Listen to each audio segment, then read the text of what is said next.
तवक्कलतु अलैका या रब्बुल आलमीन। सही है, ये बहुत अहम सवालात हैं, लेकिन यहाँ हमें ये बात याद रखनी है कि हमारे अब तक के जो लेक्चर्स रहे हैं वो मीडिया रिपोर्टिंग पर रहे हैं, ठीक है ना, यानी रीड बिटवीन द लाइंस कि क्या कहा क्या नहीं कहा, ठीक है, और किस बात को किस तरह से ट्विस्ट किया गया। एग्जैक्टली वही झूठ, सच, तकैया और तमजीद, ठीक है। लेकिन ये जो सवाल आज उठाए जा रहे हैं इनको अगर हम समझने की कोशिश करें, ठीक है, नहीं अपनी जगह बहुत इंपॉर्टेंट सवाल हैं, लेकिन अब ये भी मीडिया में आ रहे हैं ना उस तरह से, तो करप्शन का मामला कोर्ट में सेटल हो चुका। लेकिन बेटा सवाल समझ में आ गया ना मेरे? ओके ठीक, अच्छा अब सुने, आप कहते हैं कि अगर आपने, मेरे वालिद साहब से एक मर्तबा उनके एक दोस्त ने कहा, बल्कि उनका नाम आपको बताता हूँ, पाकिस्तान में एक प्रोग्राम होता था जमूर दी आवाज या जमूर की आवाज, पंजाबी में प्रोग्राम था, और उसमें चौधरी सुल्तान साहब अस्सलाम वालेकुम किया हाल है, वो तो इनका ताल्लुक पहले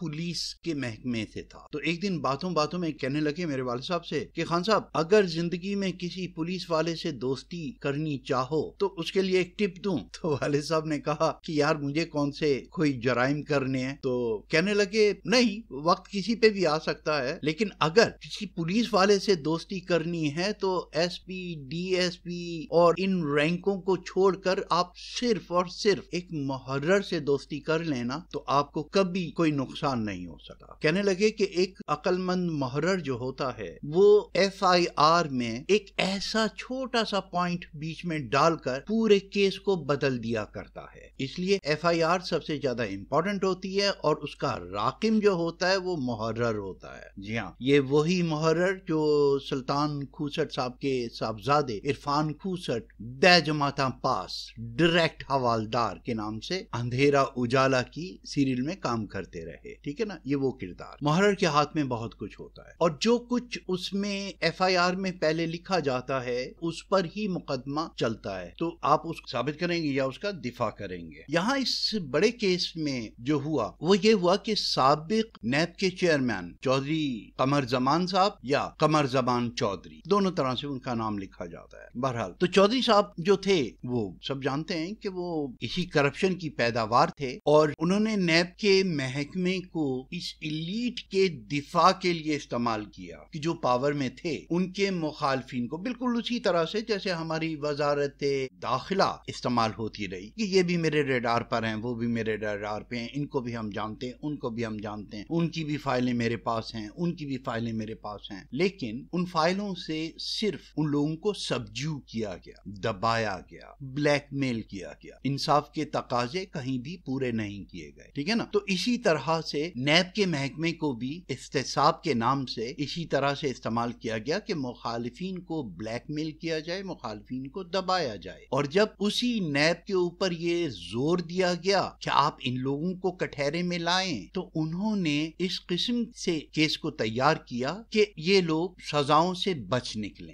हमारे यहाँ कहते हैं गोंगलुओं पे से मिट्टी झाड़नी, कि खेंगरू कोट लग जाएगा और वो इसे बरी कर देगा। या जब ये अदालतों में जाएंगे और अदालतों में कुछ साबित नहीं होगा, नैब हार के अपना केस वापस ले लेगी, लोगों को मुतमईन कर देगी, इनकी मजीद जय जयकार हो जाएगी। तो नैब अपने बॉसेस के ऊपर जब मुकदमात कायम करती थी, जब कुछ चीजें, कुछ स्कैंडल्स इतने ज्यादा मशहूर हो जाते हैं, तो उसके लिए भी उन्होंने एक बैकडोर रेमेडी तैयार करके रखी हुई थी, स्केप डोर, कि अगर ऐसा मौका आ जाए तो इस केस को इनके ऊपर चलाया जाए और हार जाया जाए। Simple style. इसके लिए मैं बाद में बात करूंगा जर्नलिज्म पर। जर्नलिज्म में भी ऐसा किया जाता है, सिर्फ रसूलों की जात के रसूल सिर्फ वो हैं जो इस बशरियत से पाक हैं, वरना कहीं भी ह्यूमन इंटरवेंशन जिसे कहना चाहिए, इंसानी दखल, इंसानी बायस, इंसानी हमायत, इंसानी अमल दखल जो है, पसंद और नापसंद, choice of words, choice of way of thinking, 6 और 9, आधा गिलास खाली या भरा हुआ, तो इनमें से कौन सी साइड लेनी है। तो इंसान से वो कभी भी प्योर आउटकम नहीं हो सकता। यानी इंसान जो सुनता है और जो देखता है, जो मुशाहिदा है, जब वो बाहर निकालता है तो उसके अंदर उसकी अपनी जात की, उसकी अपनी मशीनरी की, उसकी अपनी सोच और उसकी अपने तजुर्बे और अपनी खसलत और अपनी नीयत और किरदार की झलक हमें नजर आती है। What goes in never comes out in the same manner except रसूल। बाद में इस पे भी बात करेंगे कि मैं तुम्हारे तुम्हारी तरह का एक बशर हूँ, मुझ में और तुम में फर्क सिर्फ ये है कि मुझ पर वही नाजिल होती है। अब ये सिर्फ जो फर्क है इस पर हम बाद में बात करेंगे, ठीक है? ये बहुत बड़ा फर्क है। तो back to our subject in hand. नैब ने जब नवाज शरीफ साहब की करप्शन पर इतना शोर देखा और हर तरफ से जब उनके ऊपर प्रेशर आया, तो उन्होंने जब ये पानामा के केस वगैरह को अपील के लिए तैयार किया तो उसमें एक वो चीज शामिल की जिसके लिए उन्होंने साथ एविडेंस सबमिट नहीं की, यानी उसके लिए कोई एविडेंस कलेक्ट नहीं की। हर चीज के लिए केस तैयार था और जब ये कहा गया मेल फंक्शनिंग और करप्शन और करप्ट प्रैक्टिस, तो इन दो चीजों का सिर्फ ऊपर नाम दिया गया और इसके साथ मजीद कुछ अटैचमेंट नहीं की और ये मशहूर कर दिया कि नैब जो है वो नवाज शरीफ साहब के ऊपर करप्शन और करप्ट प्रैक्टिस पर मवाद जमा कर रही है। अपोजिशन वाले स्पेशली, उस वक्त अपोजिशन तो कोई थी भी नहीं, तो ये जो करप्शन के खिलाफ तहरीके इंसाफ के लोग इससे धोखा खा गए कि जी नैब भी उनके ऊपर ये मुकदमे दायर कर रही है, तो वो भी मुद्दायान आला में शामिल हो गए कि हम भी इस चीज के मुद्दाई हैं। और अपनी तरफ से उन्होंने भी कोई चीज जमा नहीं की, इसलिए कि उन्होंने अपने सारे अंडे जो थे वो नैब की इस बास्केट में डाल दिए कि इन्होंने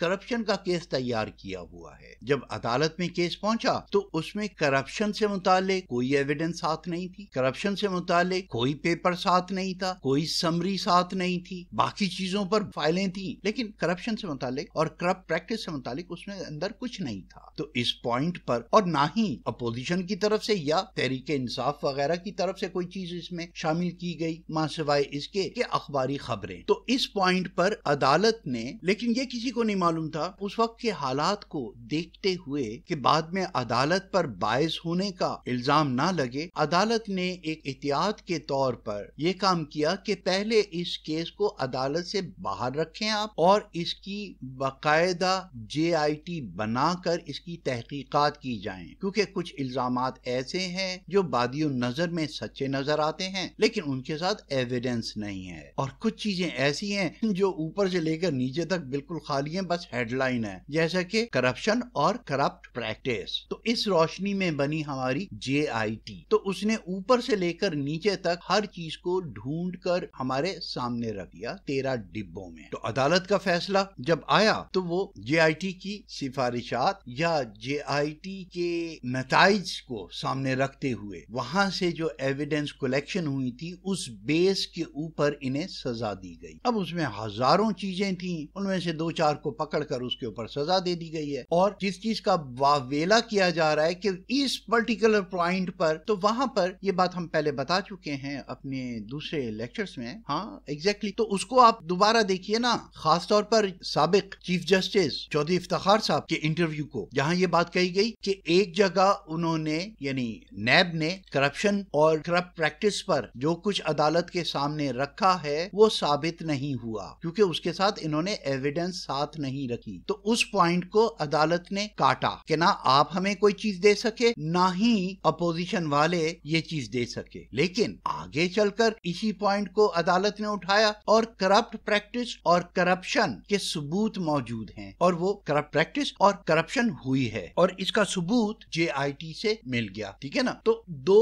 अलग-अलग सेक्शंस में इसका जिक्र कर दिया गया है, यानी जहां आपने ये इल्जाम लगाया है तो आप इस इल्जाम के लगाने में नाकाम रहे हैं, जहां नैब ने ये इल्जाम लगाया है तो नैब इसे साबित करने में नाकाम रही है क्योंकि नीचे नैब ने उसके लिए कोई एविडेंस साथ नथी नहीं की। लेकिन इसका ये मतलब नहीं है कि अगर आपने कोई चीज साथ शामिल नहीं की और नैब ने कोई चीज शामिल नहीं की तो अदालत की नजर में ये चीज आई ही नहीं। तो अदालत ने जो JIT बनाई थी तो सर्कमटेंशनल एविडेंस या प्रोबेबल कॉजेस के तहत जब उस चीज को देखा गया तो वो साबित हो गई, क्योंकि लफ्ज पैनामा ने उसमें एक कलीदी रोल अदा किया। तो यहाँ नैब भी नाकाम हो गई अपनी उस चालबाजी में, क्योंकि इन लोगों को ये उम्मीद नहीं थी, ये तो किसी कैंगरू कोर्ट का इंतजार कर रहे थे। लेकिन फिर वही ना, वमा मकरो व मकर अल्लाह वल्लाहु खैरुल माकिरीन, तो अल्लाह बेहतरीन चालें चलता है। वहां पर इनका सामना ऐसे कोर्ट से हुआ जिसने अपने आप को इन तमाम चालों से बचाते हुए, इन तमाम इल्जामात से बचते हुए एक JIT बना दी कि जी पहले आप इन इल्जामात की तहकीकात करें, ये पैनामा वगैरह ये ये क्या चीजें हैं। तो वहां करप्शन को साबित करने के लिए अकामे आ गए और अकामों के पीछे जो वजूहात बताई गई वो कहीं भी साबित नहीं होती। भाई आप रहते सऊदी अरब में, अकामा आपने दुबई के लिए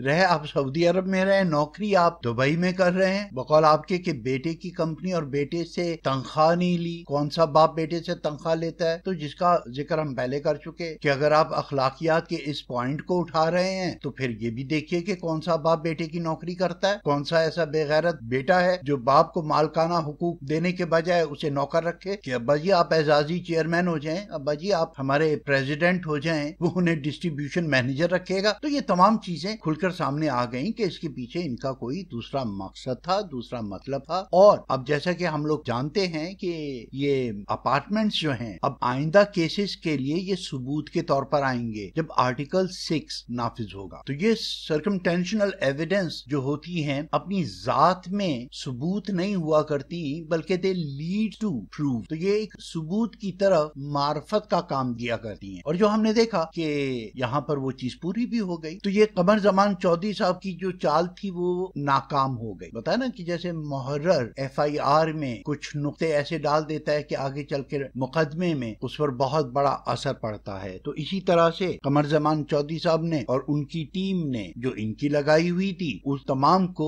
इस तरीके से अदालत के सामने रखा कि अदालत एक ही झटके में उसे निकाल दे। और होता भी ऐसा ही कि अगर लफ्ज पनामा उसमें मौजूद ना होता, सिर्फ करप्शन वगैरह ही पर बात होती, तो क्योंकि इन्होंने उसके लिए कोई सबूत नहीं दिए थे और अपोजिशन ने उसके लिए कोई सबूत नहीं दिए थे, हेयरसे में शामिल किया जाता था इस अखबारी रिपोर्ट्स को कि इससे आप किसी मुकदमे का आगाज इल्जाम तो लगा सकते हैं लेकिन सबूत के तौर पर सिर्फ ये अखबारी खबरें काफी नहीं है। तो इस हिसाब से ये लोग उस अपने ही बनाए हुए फंदे में आ गए। यहाँ एक बात हमें एक दफा दोहरानी चाहिए और अपने जहन में इसे रखना चाहिए, क्राइम नेवर पेज। एक बार बच जाएंगे, दो बार बच जाएंगे, कुदरत आपको चांसेस दे, तौबा के लिए मौके दे, लेकिन फिर एक ऐसा वक्त आता है कि जब आपकी तौबा भी कबूल नहीं। अब बात चल रही है कि इन्हें अगर जमानत दे दी जाए तो वो इमरान खान साहब के लिए कितनी खतरनाक हो सकती है। बात इमरान खान साहब की नहीं, बात यह है कि इंसाफ के तकाजे पूरे किए जाएं। इन पर अब तक जो मुकदमे चले हैं और उसकी जो इन्हें सजा दी गई है वो नाकाफी है। अभी उससे बहुत बड़े बड़े मुकदमे इन पे चल सकते हैं। दुनी जाए सिर्फ इनके वापस आने से पहले जो इन्होंने बयान कि जेल की सलाखें तोड़कर मुझे निकालोगे, ये वादा ये पाकिस्तान को सिविल वॉर की तरफ से खाना जंगी के लिए उकसाने के मुतरादिफ है। मुतरादिफ क्या है बल्कि डायरेक्ट उसका हुक्म दिया जा रहा है बाकायदा हलफ लेकर। अगर आप वादा ले रहे हैं तो आप एक कमिटमेंट करवाने के बाद आए हैं। और इमरान साहब को मुबारकबाद के उन्होंने अपने आप को इन केसेस से अलहदा रखने के लिए ऐलान किया है और उन्होंने कहा है कि इसके लिए एक अलहदा कमेटी तश्कील दे। हमारी सिफारिश भी यही थी अल्हम्दुलिल्लाह। तो इससे इमरान खान साहब के ऊपर कोई इल्जाम नहीं आएगा और ये लोग नहीं कह सकेंगे कि हमें विक्टिमाइज किया जा रहा है, हमारा सबसे बड़ा मुखालिफ हुकूमत में बैठा हुआ। नहीं, अब ये चाल भी नाकाम हो जाएगी। उन्होंने ये तमाम चीजें कमेटी बनाकर उसके सपोर्ट कर दी कि वो एहतसाब कमेटी है, वो इन केसेस को आगे मॉनिटर करे और अच्छा हो कि उसके अंदर भी किसी जज को रखें ताकि वो उनमें से इन केसेस को सॉर्टेड कर उसको तरतीबवार अदालतों को सौंपता रहे। अब आइए थोड़ा सा जर्नलिज्म की तरफ। जैसा कि कहा गया कि हर इंसान की अपनी एक नफ्सियात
अल्लाह पाकिस्तान और पाकिस्तान के हामियों को अपने हिफ्ज़-ओ-मान में रखे। फ़ी अमान।